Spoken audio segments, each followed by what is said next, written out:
dia takkan membantu sebab dia tak ada kaitan. Tapi kalau anda ada syarikat buat loan,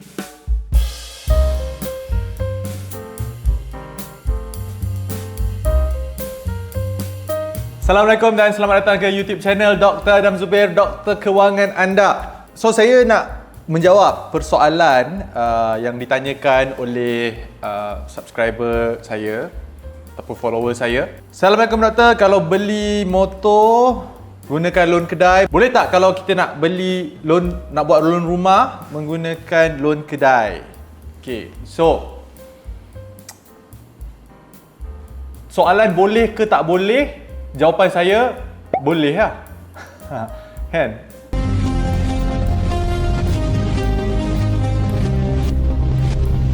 Memang boleh.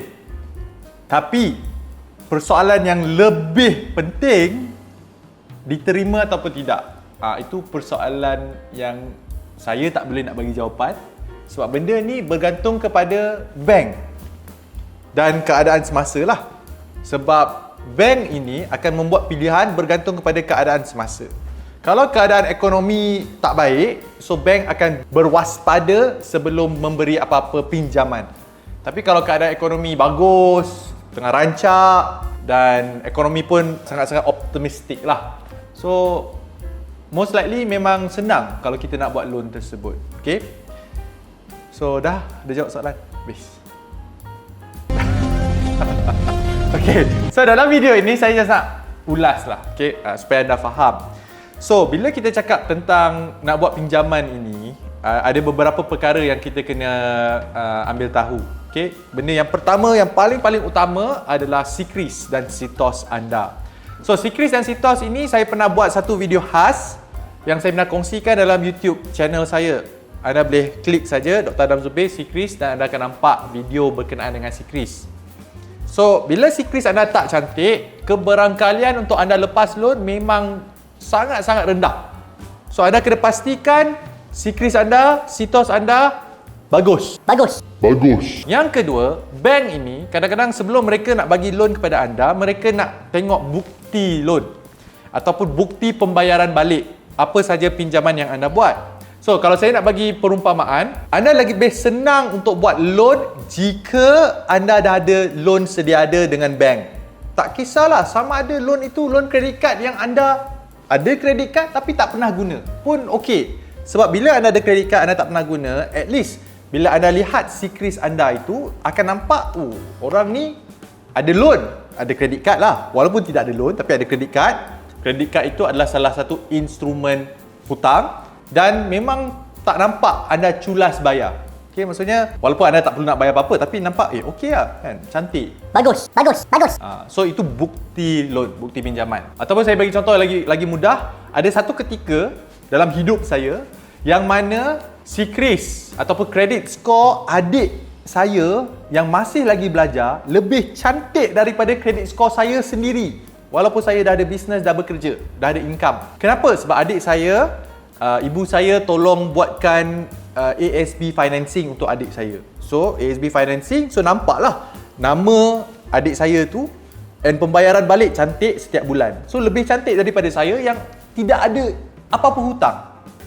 Kalau saya nak buat loan, ya Allah, susah kan? Memang susah. That's what it means by ada bukti pembayaran balik itu.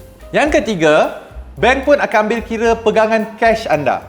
Okay, berapa cash yang anda ada. So, kalau anda ada banyak cash yang anda simpan, tak kisahlah sama ada dalam ASB ataupun tabung haji, okay, ataupun dalam bank anda sendiri, bank boleh gunakan cash anda itu sebagai salah satu bukti supaya bank boleh meluluskan pinjaman anda. So, itu antara benda yang bank boleh lihat kalau anda ada pegangan cash. Dan yang keempat, so dalam konteks apa yang follower saya ni tanya, berkenaan dengan bukti loan. Okay, so kalau anda ada loan, mereka boleh lihat. Okay, the only thing lah yang saya nak kongsikan kepada anda, kalaulah anda buat loan kedai menggunakan syarikat, kemudian anda nak buat loan menggunakan personal anda. Okay, let's say anda ni ada kerja hakiki, anda gunakan konteks sebagai seorang pekerja, dia takkan membantu sebab dia tak ada kaitan.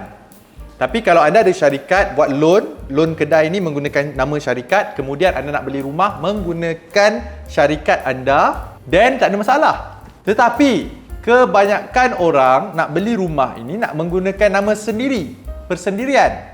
Kenapa saya cakap persendirian? Sebab saya pun pernah juga menghadapi isu begini, iaitu saya nak beli satu buah rumah ini menggunakan syarikat saya, tetapi bila kita gunakan syarikat untuk beli rumah residential. Okay, rumah ni pun ada dua jenis. Satu residential, satu lagi commercial. Okay, I will not go through in detail, but residential ni rumah perumahan yang memang tujuannya untuk kita duduk tinggal. Commercial ni contohnya service apartment ataupun rumah kondominium yang bawah tu ada shopping mall dan sebagainya. So ni kita panggil commercial real estate. So kalau anda gunakan syarikat tak ada masalah, sebab loan margin yang anda dapat daripada bank tinggi. Maksudnya bank boleh bagi anda loan yang tinggi.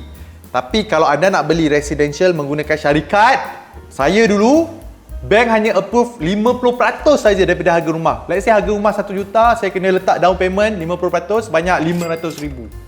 Memang tak lah, kan? So, terpaksa guna persendirian. Tapi bila kita guna persendirian, kalau bukti yang kita tunjukkan itu bukti loan syarikat, dia tak ada kaitan.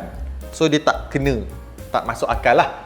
So, sebab tu, as a personal, individu punya kapasiti, kita pun kena ada loan-loan lain yang boleh menunjuk, yang kita boleh gunakan untuk tunjukkan kepada bank sebagai bukti pembayaran semula pinjaman yang kita pinjam daripada bank. Itu adalah antara benda yang bank lihat berdasarkan kepada pengalaman saya sendiri membeli hartanah-hartanah ini, dan saya harap anda belajar sesuatu benda yang baru. So itu saja untuk video kali ini. Oh, sebelum tu saya ada satu berita yang saya nak kongsikan kepada anda. Saya ada buat satu kelas kewangan tak lama lagi. So bagi mereka yang berminat, anda hanya perlu pergi dekat description. Dekat situ saya ada sertakan link untuk hadiri ke kelas kewangan yang saya akan buat tak lama lagi. So tunggu apa lagi? Klik link dalam link description. Itu saja daripada saya. Sebelum tu, jangan lupa untuk like dan subscribe media sosial Dr. Adam Zubir. Saya akan jumpa dalam video seterusnya.